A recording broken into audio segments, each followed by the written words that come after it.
사람 빨간 날 많지요? 없어요? 만족이 안 돼서 그래. 왜 대답을 안 해요? 이 정도는 대답할 수 있잖아요.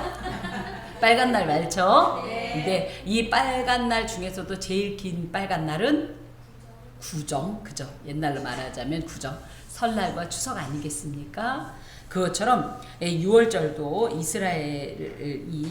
이스라엘에서 굉장히 큰 명절에 해당이 됩니다. 우리는 설 명절 휴가를 많이 주면 며칠 정도 주나요? 며칠 정도 쉬어봤죠 우리가? 총? 9일? 10일? 9일? 9일 10일 그죠? 그 정도면 저희는 뭐 그죠. 오직 그날을 꿈꾸면서 1년을 버티는 거죠. 근데 이거는 세 발의 피, 사자성어로 조족지혈. 이스라엘은 세상에 6월절에는요 학생들은 단기 방학을 준답니다. 3주. 그리고 직장인도 아무리 짧게 줘도 2주 동안 휴가를 준답니다. 6월절 지키라고. 그 정도로 굉장히 6월절에 진심인 나라가 이스라엘입니다. 왜 이 6월절 휴가를 길게 주냐? 6월절을 준비하는 기간이 길기 때문이에요. 특히 6월절을 앞두고 한 일주일간은 다른 일은 아무것도 못하고 오로지 6월절만을 위해서 준비해야 되는데, 첫 번째가 뭐냐면 대청소를 합니다. 우리 신방 오면 뭐 하죠? 다 집어넣고 쑤셔넣고 그죠? 숨겨놓고 그랬다가 탁 문 열면 다 쏟아지게 대청소 하시죠? 여기도 대청소를 해요. 근데 뭘 하냐?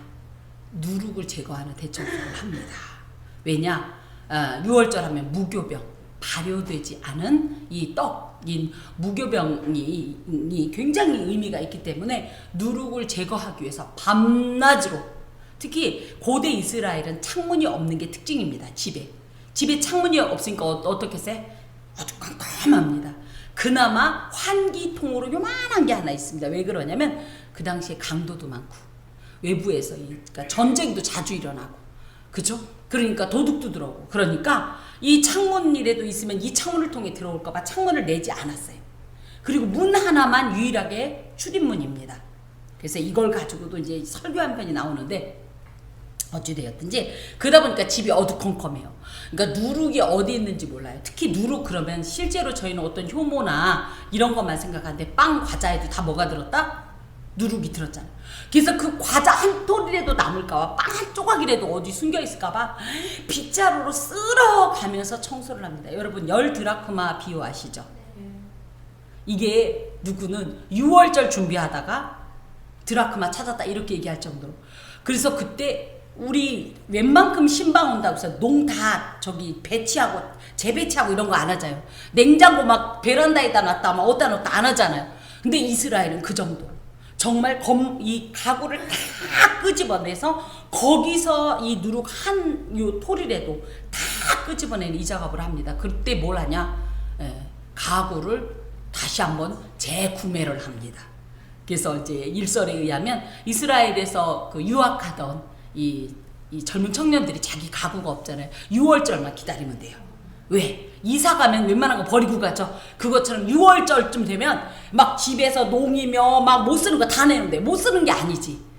이때 쓰다 보면 이제 아우 이거 좀 낡았네. 그래가면서 새롭게 사들이는 그야말로 가구 대잔치가 이때 벌어지는 게 요게 이제 6월절의 현재 풍습입니다.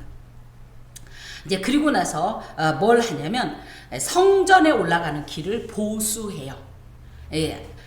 우리로 따지자면 교회 오는 길을 다시 다듬는다는 거예요. 근데 그 다듬을 때 뭘 하냐면요, 여러분 회칠한 무덤 이런 표현 들어봤어요? 이 회칠한 무덤이 물론 이스라엘의 이 벽을 파고, 그러니까 그러니까 그 낭떠러지로 따지자면 땅의 벽, 거기가 석회암입니다. 그래서 웬만하면 손으로도 막 땅이 파져요. 돌이 파져요.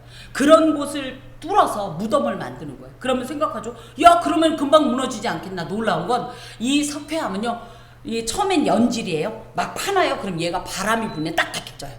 그러니까 그 안에서 무덤이 가능한 거예요. 그러고 나서 돌로 덮고 막고 그 다음에 그 위를 이렇게 석회칠을 하기도 하고. 이건 부자들이 하는 이 장례 풍습입니다. 가난한 사람들은 어떻게 하냐? 무덤이 없는 거예요. 무덤을 팔 돈도 없는 거예요. 근데 사람은 그럼 어떻게 해야 돼요? 누구처럼 계속 데리고 살 수는 없잖아요. 그죠? 그래서 어떡하냐? 아무도 없는 밤에, 당일장이에요. 이스라엘.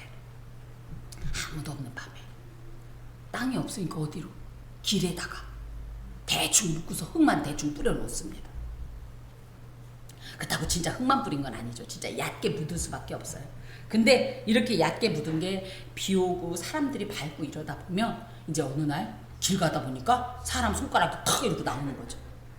그런데 그러니까 이 6월절은요, 전 세계에서 흩어져 살던 이스라엘, 유대인들이 또 내지는 유대교로 개종한 사람들이 다 이 예루살렘으로 집결하는 그런 절기예요. 그러니까 이 사람들을 순례객이라고 하는데, 이 사람들이 오다가 특히 낮에는 보면 손가락 피하면 돼요. 근데 밤에 도착하는 경우가 굉장히 많습니다. 그래서 밤에 여호와의 성전에 오르는 자는 복이 있도다, 이런 시편이 있는데, 밤에 오다 보면 이게 시신을 밟았는지 뼈를 닿았는지를 몰라요. 중요한 건 뭐예요? 시체를 닿으면 어떻게 돼요? 부정해져서 절기를 치를 수가 없으니까 어떻게 하냐면, 제사장들이 6월절기가 되면 그 성전에 올라오는 모든 길을 다 샅샅이 뒤져가면서 석회 이 푸대를 갖고 막 다니면서 뭐예요? 막 그 위에다가 시신이 있는 곳에 막 뿌려놓습니다. 그러면 밤에도 허연 게 보니까 어이구 여기 가면 안 되겠네. 이렇게 하는 성전길 보수를 6월절에 합니다. 또 붉은 암송아지, 민수기 이제 19장에는 붉은 암송아지로 만든 잿물, 정결 잿물을 만드는 작업을 합니다. 또 하나는 아까 이제 집 얘기를 했는데 그릇도 정리를 합니다. 그릇 중에서도 특히 이 금속 기구는 괜찮습니다. 놋기나 우리로 따지면 스테인리스 정도는 괜찮은데, 그 당시에 유약을 바르지 않았고 일반 투박한 질그릇이었어요. 옛날 뚝배기 같은 거. 그러다 보면 여기에 담은 어떤 물질들 때문에 이 그릇이 부정하며 하나님 앞에 합당치 않다 해서 이 질그릇들을 내다 버리거나 깨뜨립니다. 나무 그릇들도. 그래서 그걸 또 정리하고요. 또 하나는 이 수많은 순례객들이 오는데 이 사람들이 갑자기 어디에 머뭅니까? 여관이나 이런 숙박업소는 한정이 돼 있단 말이에요. 그래서 이 사람들은 자기의 집을 다 오픈합니다. 돈 받으면 고발당해요. 큰일 납니다. 돈 안 받습니다. 그래놓고 뭐 가난하더라도 무조건 다 자기 집에 누구라도 오라고. 그래서 그때 뭘 하냐면 하얀 수건을 밖에다 걸어 놓습니다. 그럼 뭐예요? 지나갔다 하얀 수건이 있다. 그럼 어떻게 하면 돼요? 들어가면 돼요. 그러면 거기에서 숙식을 제공해 주게 되어 있습니다. 그러다가 사람 다 찼어요. 그럼 어떻게 해요? 수건 걷어들이면 다른 집으로 이렇게 가는, 이런 이제 하얀 수건을 걸면서 이렇게 6월절을 준비하고, 무엇보다도 가장 중요한 건 6월절 양을 잡습니다. 그죠? 근데 그 양은 언제? 적어도 4일 전에 준비가 되어 있어야 해요. 그런 다음에 금요일 날 오후 3시에, 그래서 딱 해가 지면 6월절이 시작되기 때문에 금요일 오후 3시에 딱 잡습니다. 그래서 제가 지난번에 뭐라고 그랬어요? 예수께서 십자가에서 못 박혀 죽으신 시간이 몇 시예요? 금요일 오후 3시. 그죠? 기가 막힌 역사입니다. 우리는 그냥 단순히 3시인가 보다 아니래 거예요. 이게 뭐였다고? 그 당시에 6월절 어린 양을 잡는 시간. 예수가 하나님의 어린 양이시기 때문에 그때 양을 잡습니다. 이런 준비, 어떤 행동 기간이 있는 것이 6월절인데, 특히 이날이 지금 현재 뭐다? 지금 예수께서 이 6월절과 관계돼서 했던 행동 중에 오늘은 목요일이고 그 일 중에 하나가 뭐다? 성만찬을 제정한 사건입니다. 자, 봅시다. 때가 이름에, 그래서 이제 이 6월절 기가 이르렀고, 무엇보다도 예수님은 식사를 언제 하셨다? 보통은 금요일날 저녁에 하는데 예수님은 목요일날 저녁에 하셨다. 그래서 그 전에 보면 6월절을 치를 곳을 준비해라. 그죠? 그러고 나서 다 준비가 돼서 그때라는 건 지금 현재는 뭐다? 금요일이 아니라 목요일이 되는 겁니다. 그래서 예수께서 사도들과 함께 앉으사 이렇게 하는데, 이거 보세요. 사도들이라는 표현은 복음서에 워낙 있어요? 없어요? 우리는 보통 사도들이라는 표현은 어디에서 나왔다? 사도행전에 나온다고 생각하는데 뜻밖의 이곳에 사도들이라는 표현이 있습니다. 물론 누가복음은요, 예수님이 부활하시고 승천하신 다음에 그야말로 사도라는 이 개념이 생긴 뒤에 기록한 어떤 이런 복음서이긴 한데 의도적으로 사도라는 표현을 넣습니다. 원래는 누구와 함께 앉으셨다? 예수님은 제자들과. 그런데 제자들을 넘어서 이들은 배우는 자가 아니라 이제 어떤 자가 됐냐? 하나님을 전하는, 예수 그리스도를 전하는 자. 이제 그야말로 그동안 이 훈련 기간 다 끝난 거예요. 이제부터 뭐 해야 되는 거예요? 예, 주의 복음을 위하여서 파송되어질 자, 일꾼으로 부름받은 자, 부름받아서 훈련 끝나고 나서 이제 실전에 투입될 자다, 이런 의미를 가지고 있습니다.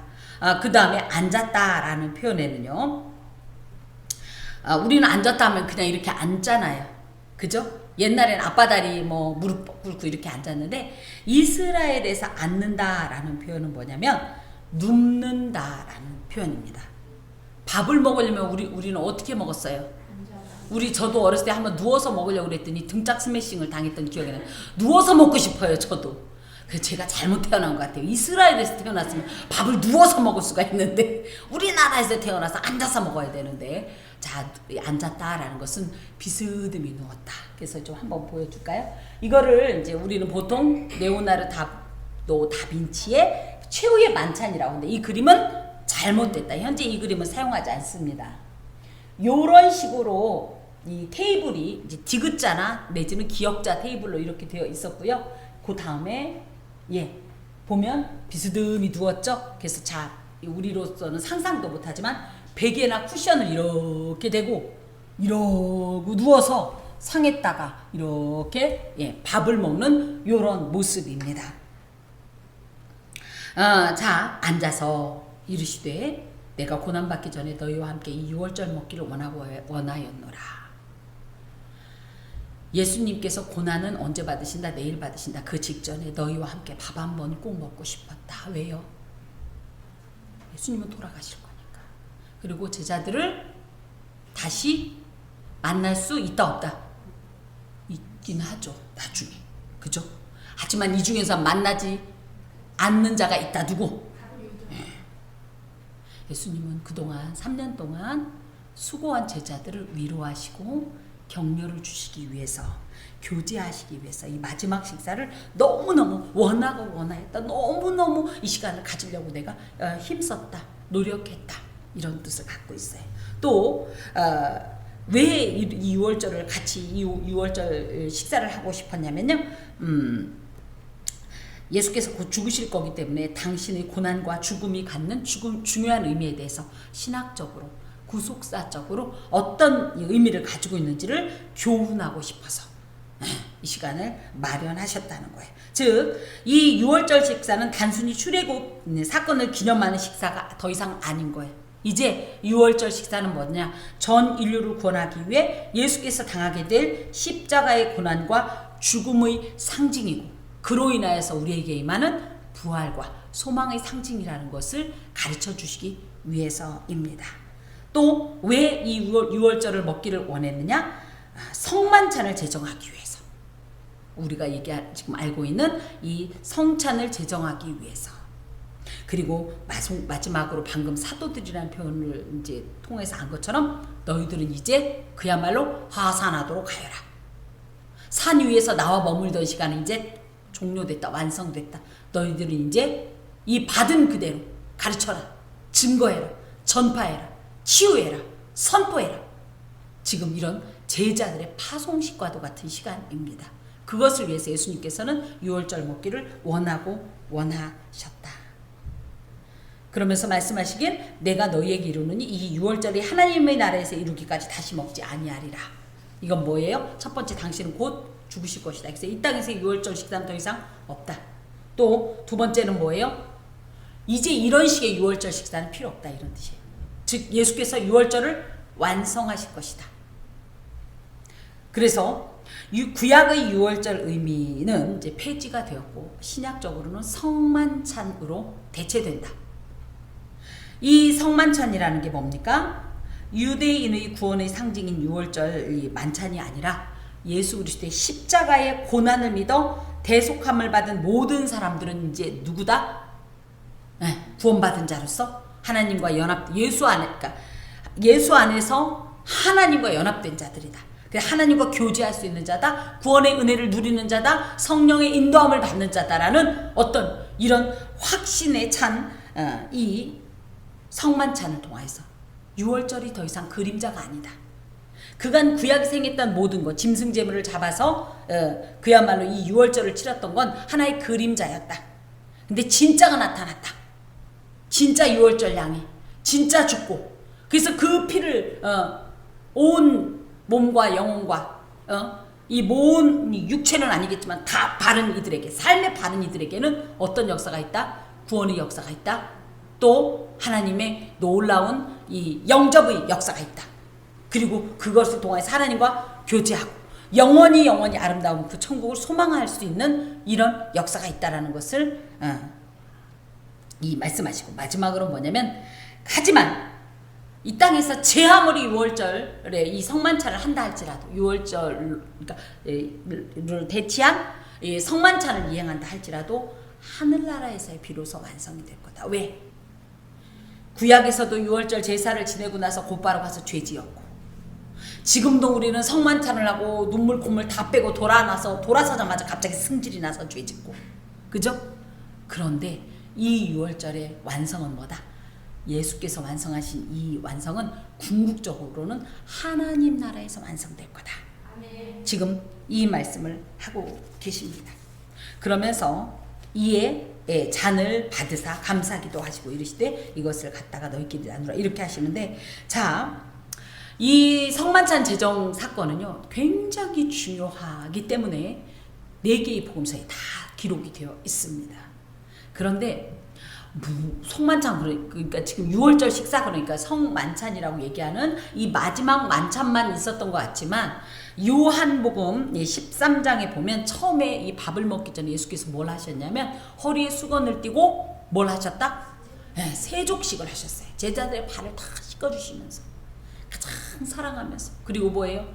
이제 내가 부활하여 승천하고 나면 나를 대신하여 수고할 이 발, 하나님 나라를 향하여 나아갈 고단한 이 발, 그리고 이곳에서 저곳으로 핍박을 받으면서 다녀야 할 그 서러운 그 발들을 사랑으로 깨끗하게 씻어주시면서 그만큼 내가 너희들을 아끼고 사랑한다라는 이런 말씀을 해주신 세족식이 있었습니다. 그리고 이곳에는 마치 나중에 이 얘기를 한 것 같지만, 그때 또 뭘 하냐면 요한복음 13장에 보면 이 중에 나를 배반할 자가 있다, 그렇게 말씀을 하세요. 그랬더니 사실은 유다가 뜨끔했어요.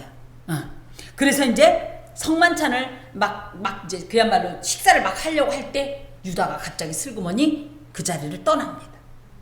그런 사건이 있고 나서 우리가 알고 있는 이 성찬이 시행이 됐고 성만찬이 제정이 됐어요. 근데 누가는 지금 다 싹 빼고 요거 성만찬만 지금 중요한 거예요. 역사적으로 이렇게 사건적으로 그렇게 구성이 됩니다. 자, 그러면서 이제 6월절의 본격적인 식사가 이제 시행이 되는데, 유대인들의 6월절 식사는요, 과거의 고난을 기억하는 의미가 있습니다. 과거의 고난하면 뭡니까? 출애굽 이전의 그 애굽의 고달픈 노예 생활을 기억하고, 그러면서도 현재 하나님께서 내리신 강복, 그죠? 하나님께서 주신 이 복에 대한 감사의 의미가 있습니다. 그리고 미래적인 소망이 있습니다. 뭐예요? 우리가 지금은 나그네 되어도 화려한 천국에 머자나 가리니 하면서 그 주님을 소망하는 것에 대한 의미를 담은 것이 6월절 식사인데요. 유대인들의 6월절 식사는 크게 이렇게 진행이 됩니다. 포도주 잔을 총 4개를 준비해서 4잔을 마십니다. 그런데 이 4개를 준비하지 않았다 할지라도 포도주는 4번을 마시는데요. 술이 약한 사람은 어떻게 될까요? 우리 박 집사님 같은 분은 벌써 한 잔 딱 마시면 감사기도 하나님 이러고 주무실 거기 때문에 진하지 않게 마십니다. 물을 엄청 한 4대 1 정도로. 4가 술이 아니라 물. 그러니까 이거는 정말 포도주라고 할 수 없을 정도. 왜냐하면 취해서 하나님 앞에 술 취하지 말라 이런 방탕한 것이 범죄할 수 있기 때문에 술 취하지 말라고 물을 잔뜩 부어가지고 이 잔을 마련하는데 총 4번의 이 포도주 이 원샷이 아니라 4번을 마시게 됩니다. 자, 첫 번째 잔을 들고 가장이 집례를 해요. 이 6월절 식사를 그 집에 가장이 근데 첫 번째 잔을 들고 여기에 보니까 감사기도 하시고 그렇게 돼 있죠. 유카리스테오라는 것은 뭐냐면 하나님께서 이 가정에 주신 놀라운 은혜와 보호에 대한 감사의 기도를 가장이 먼저 합니다. 그리고 나면 이제 쓴 나물, 이 출애굽기에 나와 있죠. 쓴 나물은 무슨 의미를 갖고 있어요? 애굽에서 살던 그때의 그 고통스러운 시간, 그 고초들을 기억하는 쓴 나물. 그 다음에 마자라고 불리는 무교병. 이 무교병은 뭐예요? 일부러 누룩을 안 넣은 게 아니에요. 누룩을 넣어서 발효시킬 수가 없을 정도로 아주 급하게 출발했다는 뜻을 갖고 있어요. 여기서 이제 말씀을 드릴게, 여기 앉으사라는 표현이 조금 어색한 표현입니다. 왜냐하면 워낙은 유월절 식사는 어떻게 먹어야 됐어요? 허리에 띠를 띠고 지팡이를 들고, 그죠? 급하게 서서 먹다가 출발할 생각으로 먹다가 출발할 정도로 급하게 먹었어야 되는데 이때는 앉아서 먹었단 말이에요. 누워서. 심지어 이거는 왜 그러냐면 그 당시에 이게 굉장히 약식화되어 있었고 일반 식사 습관으로 이렇게 비슷한 이런 형식을 갖고 있었기 때문에 이렇게 먹었다는 거예요. 어찌됐든 그래서 이 마자라 불리는 무교병을 먹었고요. 또 지난주에도 말씀하셨는데 잼이 있습니다. 잼. 그 룻기엔 초라고 되어 있기도 한데요. 새콤달콤한 과일 잼입니다. 온갖 과일, 아몬드도 넣고 굉장히 아주 진하고 맛있는 이런 잼인데 이걸 차로셋이라고 하는데 이 색깔이 무슨 색이냐? 벽돌색. 그래서 뭐다? 애굽에서 그 노예로서 벽돌을 굽던 시절을 생각하여서 그걸 찍어 먹습니다. 그리고 차기가라는 음식을 준비해서 먹습니다. 자, 가장이 쓴 나물을 먼저 차로셋 단 것에 찍어서 하나님께 유카리스테오 한 다음에 올리브 크기만큼, 그러니까 요만큼 먹는 거예요. 막 우리처럼 고수 먹듯이 이만큼 먹고 저처럼 막 한 접시씩 먹고 이게 아니에요. 요만큼 떠서 딱 먹고 나면 가족들에게 이 가장이 먹을 만큼을 딱딱 분량을 줍니다. 그런 다음에 이제 무교병 마자를 가지고, 이 마자는 찢어서 가장이 일일이 주는 게 아니라 가장이 떼어 먹고 그 다음 가족이 뜯어 먹고 이렇게 한 바퀴 돌아가면서 먹습니다. 여기에도 보면 이것을 갖다가 너희끼리 나누라. 그래서 워낙 애찬, 예수님이 이렇게 성만찬을 제정하시고 나서 시행되었던 형식이 애찬식이에요. 이건 뭐냐면 성찬과는 좀 다른데 사랑의 식사 같은 겁니다. 이때 빵을 어떻게 했다? 자기 먹을 만큼 뜯어 먹었어요. 애찬 때는. 그래서 고린도 전서에 보면 야, 누구는 미리 와갖고 니들이 가져왔다고 다 먹고 배고파서 일하고 온 사람 빵도 없어갖고 그러지 마라 막 혼나잖아요. 이게 이제 애찬의 어떤 한 부분이었는데 어찌됐든 요때는 어떻게 하냐면 많이 먹는다라기보다는 적절히 이렇게 먹게 됩니다. 그래서 지금 저희 교회는 요 형식을 따르고 있지요. 물론 키퍼라고 해서 동그란 이 동전 모양의 이 과자를 주기도 하는데 이거는 워낙 대형 교회에서 사람들이 워낙 많고 시간이 없으니까 이걸 그냥 빨리빨리 주느라고 그런 거고요. 워낙은 집례자가 혹은 또 뭐 받는 자가 받는 자가 이렇게 뜯어서 먹게 되어 있습니다. 그렇게 손에서 손으로 이렇게 전달을 하고 나면 이제 드디어 유월절 양이 집례자 앞에 놓이는데 유월절 이게 집례자가 이 양을 먹기 전에 유월절 만찬에 대해서 설명을 하게 됩니다. 그런데 이때 그야말로 시나리오가 있습니다.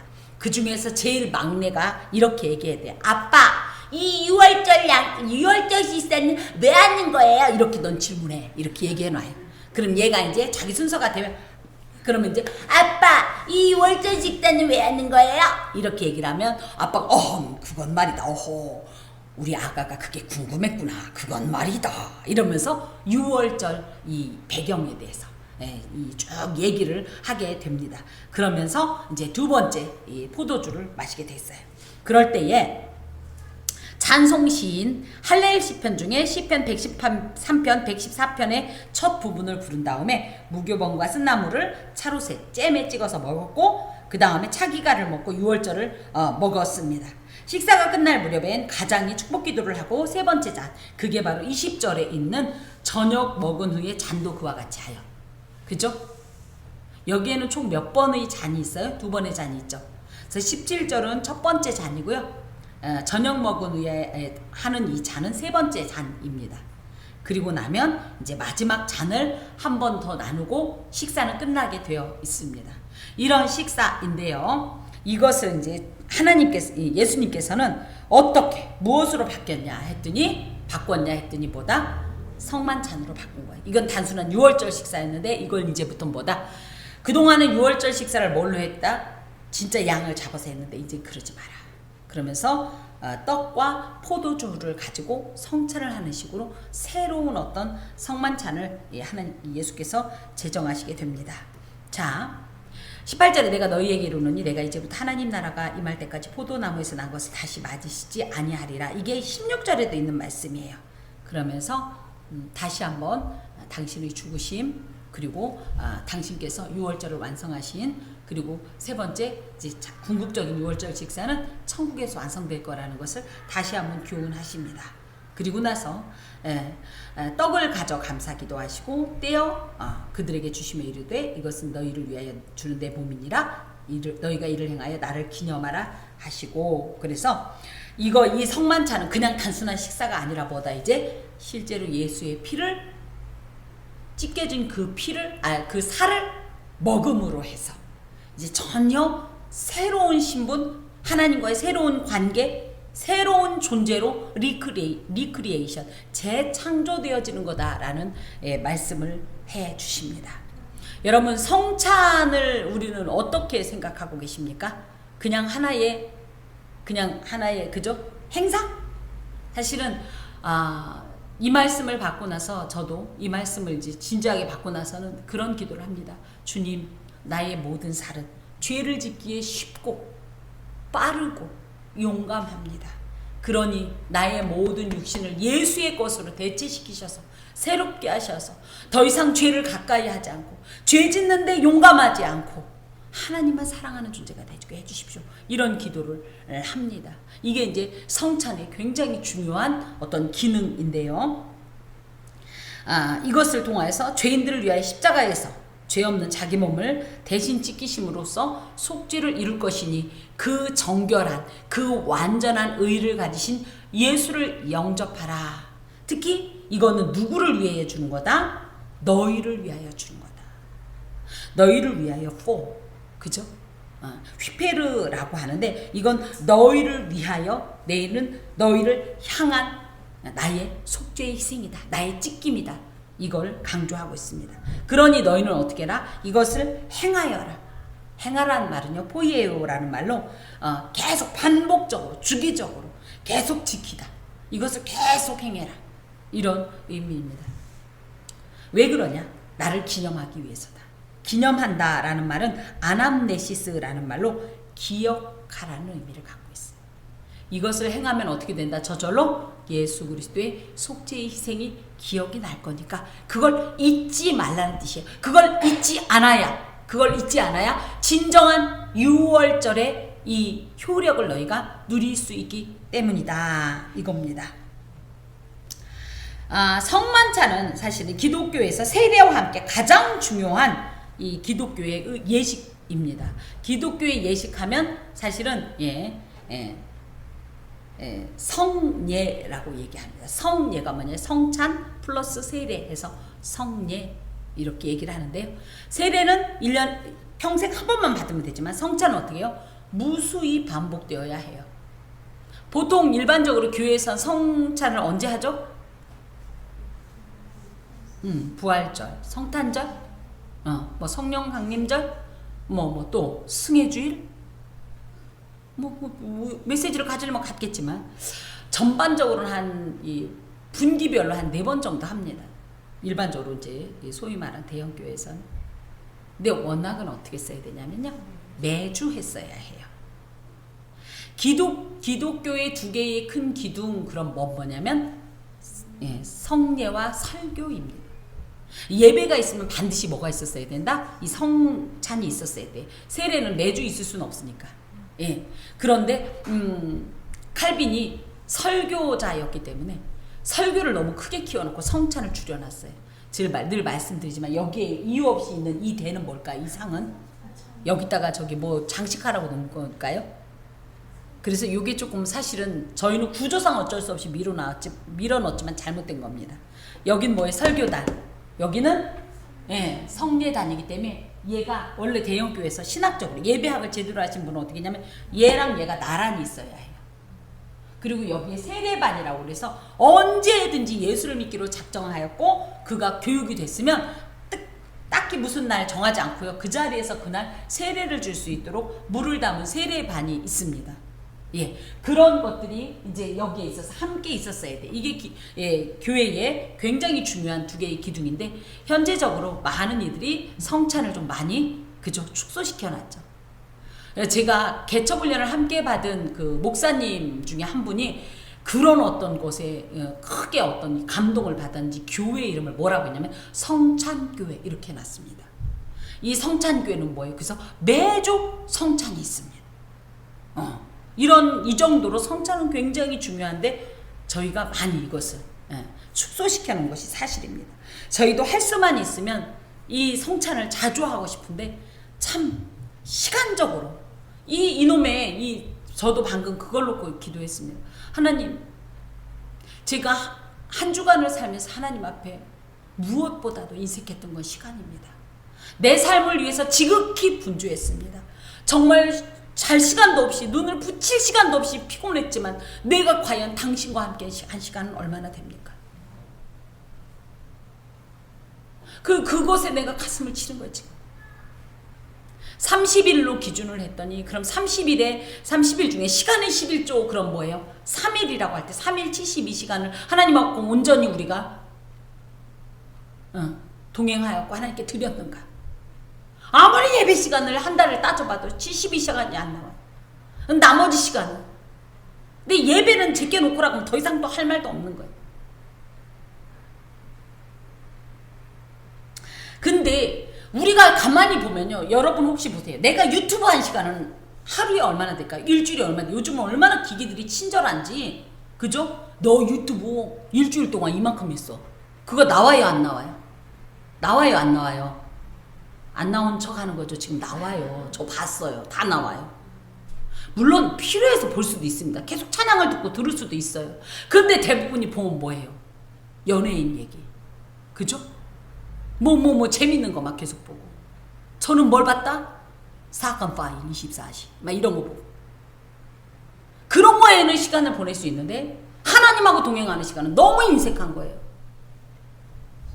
나를 위해 주는 시간은 그렇게 넉넉하고 풍족하게. 사실은 이 설교와 성찬이 같이 진행이 되면요. 예배 시간이 3시간으로 늘어납니다. 그러니까 현대인들이 교회를 떠나거나 아니면 불만사항을 제기하는 거예요. 그러니까 어떻게 해요? 슬그머니 뒤로 빼는 겁니다. 이게 우리 교회의 현재적 신학입니다. 현재 신학의 어떤 주소입니다. 원학은 어떻게 된다? 그래서 하나님 앞에 예배 시간 이 시간쯤 끝날 거니까 요때쯤 약속 잡고 이런 거 하면 안 돼요. 제가 오늘 마음먹으면 이거 갖고 4시간도 할 수 있거든. 그런데 우리는 어떻게 한다? 내가 생각했던 시간보다 오버되면 어떻게 된다? 길어. 좀 짧게 얘기해봐요. 요점만 말해. 설교를 요점만 하라고 그럴 것 같으면 설교할 게 없어요. 뭐예요? 하나님은 사랑이십니다. 예수 그리스도께서 십자가에 못 박혀 죽으셨고 그를 믿는 자마다 다 구원을 얻습니다. 기도합시다. 이러면 끝나는 거예요. 성경이 그 내용만 그게 요점이에요. 그런데 그럴걸요? 그거 한 두 번만 반복하면 어떡할까요? 목사님 설교 준비라네. 어쩌라는 거예요? 저보고 어쩌라는 거예요? 제가 몇 주 전에도 이 권사님께 말씀드렸지만 전 토요일마다 거의 불면증에 시달립니다. 밤새도록 전 설교 준비해서 다 출력해놓고 다시 한번 몇 번씩 보고 나서 집 가방에다 딱 넣어놨는데 그거를 꿈에 다시 꺼내가지고 설교 준비를 밤새 합니다. 오면서도 합니다. 밥을 먹으면서 합니다. 뭔가 씻으면서도 합니다. 계속. 그러니까 말이 많아져요. 그러면 어떻게 해야 될까요? 대충 해올까요? 요점만 그냥 하나님은 사랑이십니다. 그냥 요점만 하고 그냥 딱 2분 만에 끝낼까요? 어떻게 할까요? 여러분 이렇게 말씀 받을 날이 길지 않다는, 앞으로 많이 남지 않았다는 걸 기억하셔야 됩니다. 왜? 종말 때문입니다. 종말, 그러니까 주님 오실 날 그것 뻔히, 아니요, 나도 그 종말을 향해 지금 달려가고 있다는 사실이에요. 누가 내 종말은 몇십 년 후라고 얘기할 수 있습니까? 매일매일을 마지막 말씀을 듣는 것 같은 간절함과 집중력을 가지고 말씀을 들어야 삽니다. 아, 이번 주에 안 됐으니까 다음 주에 있다는 얘기를 누가 장담할 수 있습니까? 제가 장거리로 운전을 많이 하고 다닙니다. 기본적으로 막 어떤 때는 막 왕복이 막 300km, 300km 기본이고 거의 700km, 800km를 달리는데요.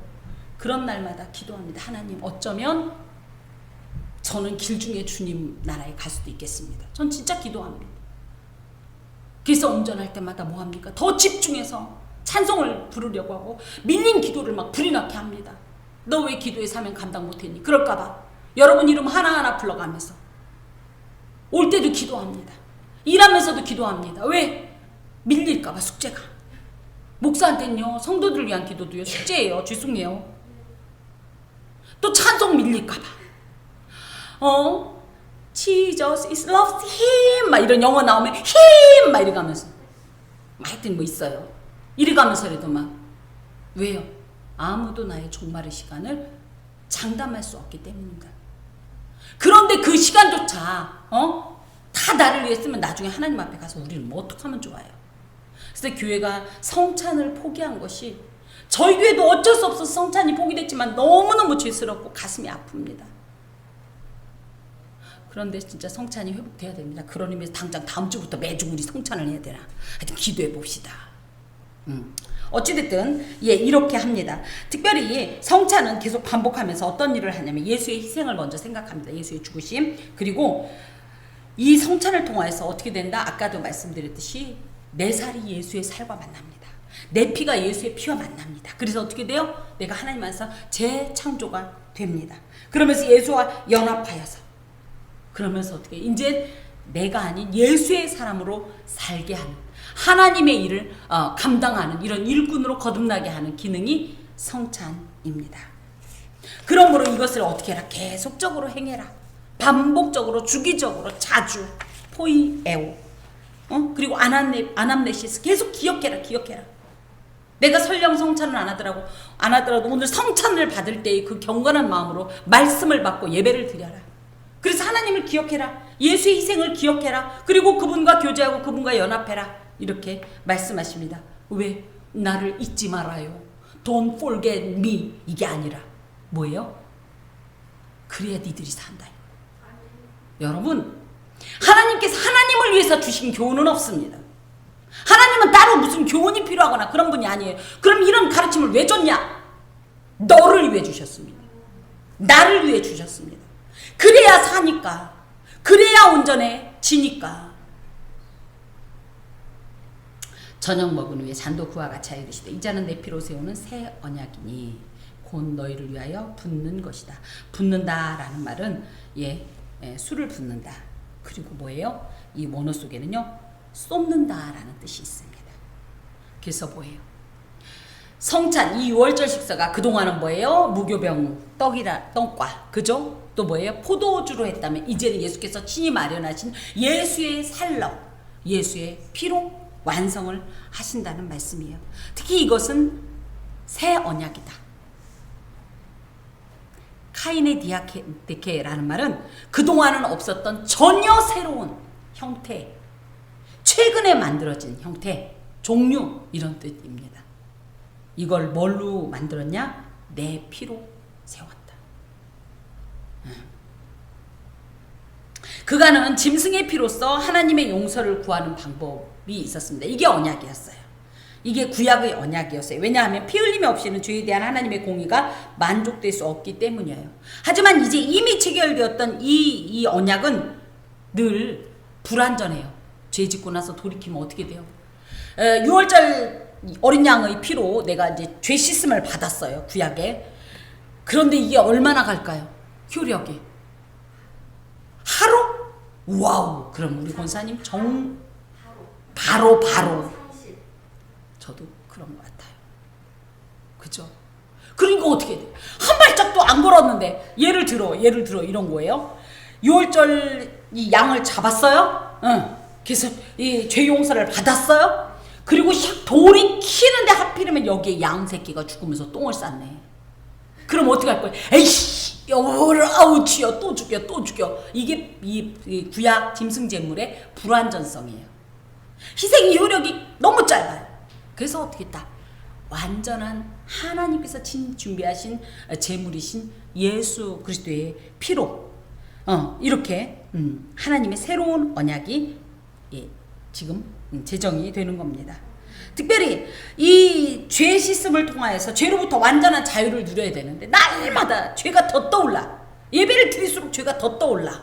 그러니까 어떻게 되는 거예요? 예수께서 이 모든 완전한 당신의 완전한 희생을 통하여서 새로운 언약을 주셨다라는 거죠.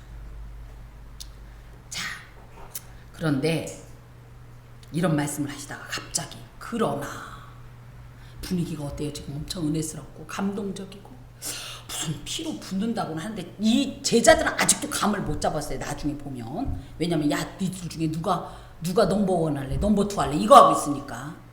근데 예수님은 지금 마음이 급하셔요. 할 게 너무 많아요. 그러니까 이렇게 분위기가 지금 한껏 물어 올랐는데 딱 말씀해. 그러나 보라 이도 뜻밖의 말씀을 하시는 겁니다. 나를 파는 자의 손이 나와 함께 상 위에 있도다.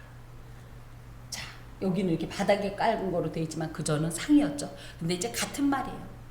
같은 이 상 위에 있다는 그 손이 상 위에 있다는 건 무슨 얘기예요? 식구라는 뜻이에요. 식구가 무슨 뜻인지 알죠? 예, 함께 밥 먹는 사람들이란 뜻인데요. 내 식구 중에 배반자가 있다는 예수님은 이미 알고 계신 거예요. 3절, 4절, 5절, 6절의 내용을 이미 알고 계신 거죠. 그런데 얘야 여기서 이름 안 밝힙니다. 모르는 게 아니에요. 그럼 저 같으면 얘기할 것 같아요.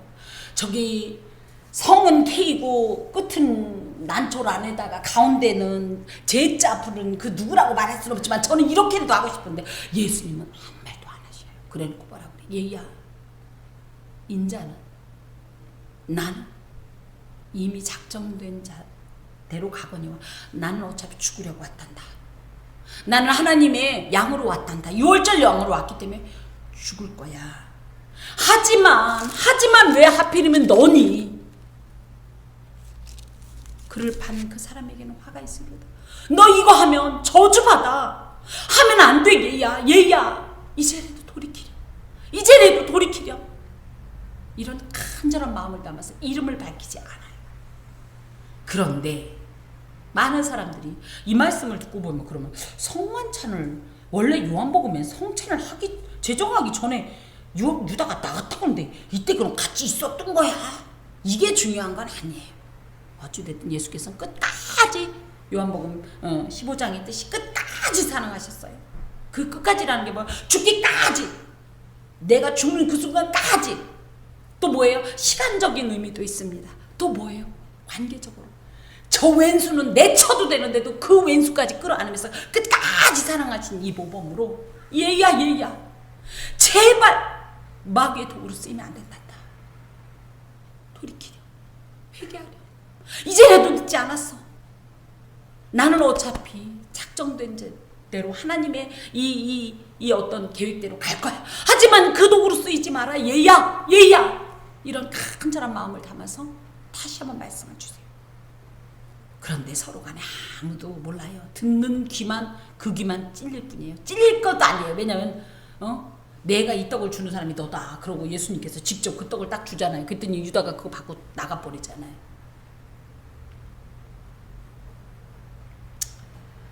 제정한 거룩한 성찬의식과는 너무나 대조적인 사건으로 은혜의 역사가 강한 곳에는 마귀의 역사가 강하다는 사실을 은혜 받고 나면 어떻게 한다고 제가 그랬죠?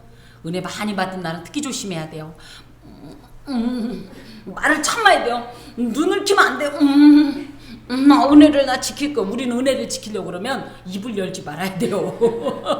그죠? 은혜 받은 날은 어때요? 은혜 받은 날은 은혜가 충만해서 우리 하나님의 이름을 얘기하다 갑자기 승질이 나. 그렇기 때문에 은혜 받은 날은 특히 조심해야 돼요. 그런데 여기 보세요. 서로부터 우리 중에서 이 일을 행할 자가 누굴까? 이래야 돼요. 난가? 나도 그럴 수 있어. 그죠? 보통은 그래야 되는 거 아니에요? 여러분 중에 막 이랬으면 어떻게 내가 그럴 수 있어. 그러지 말아야지. 정신 차려야지. 이걸 해야 되는데 이 사람들이 뭐라고 누구야 누구 어떤 놈의 새끼야. 누가 그런다는 거야. 누가. 자기는 돌아보지 않고. 응? 자, 누구지? 아무래도 지혜가 수상이 있어서 그래. 아무래도 쟤 아니야? 아니야. 쟤도 그랬어. 지들끼리 지금 이거 하고 있다. 예수님께서 이 말씀을 하시면서 얼마나 안타깝고 답답할까. 그러니까 그런 생각을 하니까 24절에 곧바로 그들 사이에 누가 크냐 싸우는 거예요. 아직도 예수님의 마음을 전혀 이해하지 말귀를 못 알아듣고 있는 거죠. 자, 예수께서 이 유월절 식사를 그동안은 구약의 유월절기에 준하는 어떤 식사였다면 이걸 성찬으로 바꾸십니다. 그러면서 이제 이 성찬의 이유와 의의에 대해서 다시 한번 이제 재정립을 해주시게 되는데요. 그걸 현재적으로 우리 이제 나라 내지는 이 교파에서 각 교파에서 이렇게 진행하고 있습니다. 천주교는요 화채설이라고 얘기를 합니다. 이게 뭐냐면 떡이 자신들이 나누는 이 떡이 실제 예수님의 이 살이고 이 포도주가 피로 변한다고 생각해. 변화될 화자. 그래서 몸으로 직접 변한다는 거예요. 근데 그러다 보니까 어떻게 해요? 이 떡을 안 먹으면 어떻게 되는 거예요? 생명을 못 이어가니까 사제의 권위가 하늘을 찌르는 겁니다. 그런데 이게 너무 미신적인 요소가 강한 거예요. 왜 그러냐?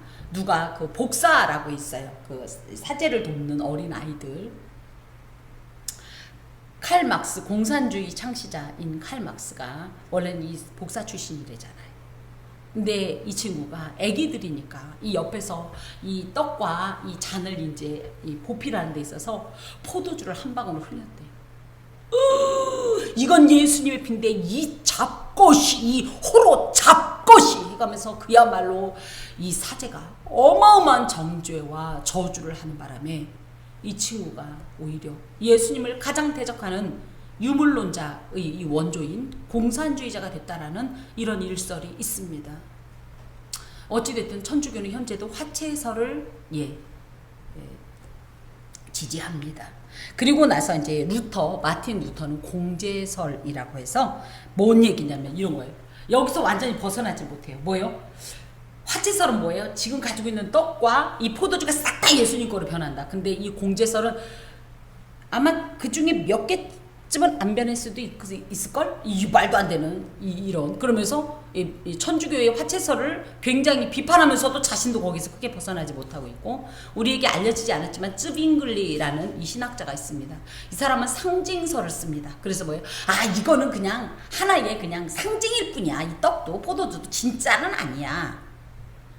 현재 우리 교단은 어떤 이 성찬 해석설을 지지할까요? 상징설? 아닙니다. 칼빈은 성령 임재설을 지지합니다. 이게 무슨 얘기냐 하면 예수께서 성찬에 임하는 각 개인에게 성령으로 임재하셔서, 그래서 이 떡을 먹고 이 잔을 마시는 자에게 성령의 영감을 주시고, 그 다음에 영적 각인, 믿음을 강화시켜 주시고, 그리고 이것을 은혜의 통로로 사용하사 이 떡과 잔에 이 참여한 자들은 어떻게 된다? 예수의 사람으로 변화된다. 성령 충만한 사람이 된다. 이렇게 주장합니다. 여러분은 어떤 것을 지지합니까? 화채설이 좋아요? 칼빈하고 친해서? 친하다고 편들면 안 돼요. 성령 강림설, 임재설. 화채설, 공제설, 상징설은요, 어떻게 따지면 조금, 그죠? 상징설을 우리가 아까 얘기했지만 좀 그럴듯하지만 뭐든지 하나의 상징으로만 보기보다는 성령 안에서 모든 것이 체화, 실제화, 우리의 어떤 육체나 삶에 실제적으로 작용하는 것을 우리는 인정할 때에 그런 의미에서 성령 임재설이 저는 저희 이 교단 신학과 맞다고 생각합니다. 자, 보통 성찬은 왜 합니까? 왜? 예수 나를 위하여 십자가 하면서 예수님의 죽으심을 생각하는데요. 물론 예수의 죽으심 때문에 가능한 건 사실입니다만은 이 성찬을 통해서 어떤 역사가 있냐? 하나님과 수직적으로 연합이 되고 교제가 가능해집니다. 예수를 통하여서. 그래서 하나님과의 수직적 연합의 의미가 있습니다. 두 번째, 아까도 말씀드렸듯이 새 언약의 동참 및 효력을 누릴 수가 있습니다. 새 언약은 예수께서 만드신, 그래서 예수께서 제정하신 이 유월절, 그야말로 이 성찬이 내게 실제적으로 효력이 나타나서 내가 죄에서 자유를 얻게 하고, 그죠? 이게 그래서 뭐예요? 보혈의 능력, 주의 보혈. 예.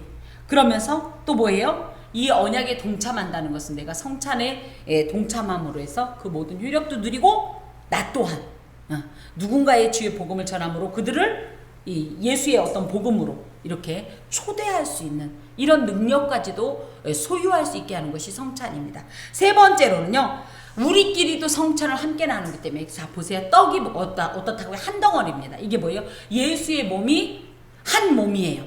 그걸 갖고 서로 나누면서 우리는 뭐예요? 한 피바다 한 몸 이룬 한 떡을, 예수의 한 떡, 한 복음, 한 진리를 먹으면서 우리가 우리 안에서 이 우리끼리도 연합이 된다라는 거예요. 마지막으로 이런 떡을 마시는 자는 나중에 천국 구원잔치에 참여하게 된다. 어린 양의 혼인잔치라고도 표현하는데, 천국 혼인잔치에 참여하게 되는데, 천국 식탁 교제가 우리가 그냥 막연히 얘기하는 게 아니라 출애굽기 24장에 보면 70인의 장로와 함께 모세가 그죠, 하나님과 산 위에서 성찬을 했습니다. 예, 요게 이제 성찬의 구약적 예표라고 얘기하는데요. 이것처럼 우리도 예수로 인해서 후에 하나님 나라에 가서 천국 잔치에 동참할 거다라는 이런 예표를 가지고 있습니다. 더하여서 오늘 말씀의 제목이 이제 예수께서 유월절을 완성하셨다라는 뜻인데, 예수님의 이 성찬은 그야말로 구약적 유월절 식사를 신약적 성만찬으로 완성한 사건입니다. 구약의 유월절의 결정적 의미는 바로 유월, 페사흐, 넘어갔다입니다. 이것은 구약 선민 이스라엘에 대한 하나님의 위대한 구원 사건을 기념하는 절기로서 하나님의 어린 양 되신 예수께서 희생 제물로 죽으심으로 그를 믿는 모든 자에게 구원의 은혜가 미칠 신약의 십자가 사건의 예표였습니다. 하지만 더 이상 그림자는 예수 앞에 필요하지 않습니다. 본체가 있기 때문입니다. 그러면서 짐승 제물은 유월절 어린 양이신 예수의 예표로서 그동안의 불완전함을 하나님께서 종결시키시고 완전하신 희생제물이신 예수를 통하여서 진정한 유월절을 완성하신 겁니다. 그러므로 예수 그리스도의 구속의 은혜와 효력을 인정하고 예수께 나오는 자들은 특별하신 하나님의 은혜로 죽음으로부터 해를 당하지 않고 또 생명의 보호 및 보존을 누리는 구원을 받게 되고, 이것은 이 땅에서뿐 아니라 영원한 하나님 나라에서 완성이 된다라는 사실이죠. 그러므로 더 이상 유월절 제사는 어떤 효력도 의미도 없어진 것이고, 오직 예수의 피와 살로 맺은 새 언약에 따라 성찬을 행하는 것이 진정한 유월절 예식이 된 것입니다. 이 유월절 예식에 대해서 이미 이 이야기가 나오기 전에 요한복음 3장 16절에 보면 뭐라고 되어 있어요? 하나님이 세상을 독생자를 주셨으니 멸망하지 않고 영생을 얻게 하려 하심이니라. 이게 바로 뭐예요? 유월절의 의미입니다. 그래서 괜찮습니다. 여기 보세요. 우리 승현이도 이렇게 예배 드리는 거니까 여기 보세요. 자, 이 이야기가 나온 배경이 뭐냐면 바로 니고데모와의 대화 끝에 나온 이야기입니다. 근데 니고데모와 이런 이야기를 나눌 때 요한복음 2장 13절에 보면 뭐라고 되냐면 유월절이 가까웠다. 그러면서 유월절 얘기가 툭 나와요. 뭔 얘기예요? 예수 앞에서 이제 유월절은 뭐다? 이거다.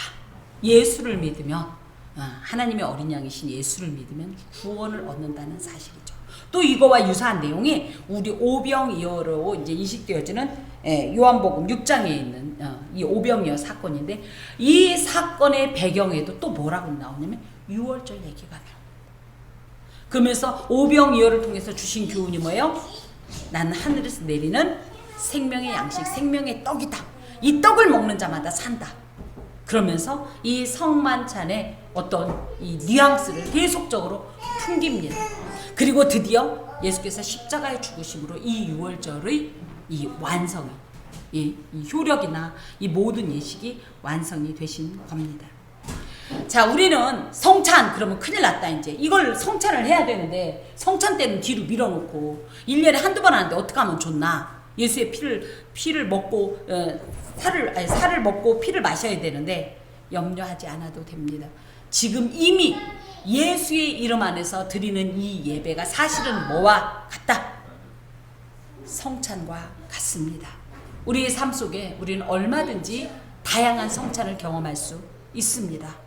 주 예수를 부르고 그분을 전파하고 그분과 교제하면서 그분을 또 증거하면서 그분과 동행하는 이 모든 것이 뭐예요? 성만찬의 실제이고 또 실제적인 효력의 누림이고 이런 걸음이 끝내는 유월절, 진정한 유월절인 하나님 나라에서의 식탁 교제로 이어지는 겁니다. 그렇기 때문에 우리는 날마다 유월절을 완성하신 예수 그리스도와 동행함으로 성찬을 행하고 그분을 기념할 수 있습니다. 기념해야 합니다. 여러분은 성찬을 행하실 것입니까? 목사님이 없으면 행하지 못하는 게 아니라고, 예수 이름 앞에서. 그리고 예수님을 기념하실 것입니까? 기도합시다. 주님, 이 고백을 받으시고 주의 살과 피의 효력을 누리며 그 권세로 마귀를 이기고 주님 나라 가는 그날까지 참으로 영생의 양식을 먹고 마시며 주님과 동행하게 하여 주시고 또 그 나라에 우리도 함께 그 즐거운 잔치에 참여케 하옵소서. 예수 그리스도의 이름으로 기도합니다. 아멘. 찬송가 228장 찬송하겠습니다.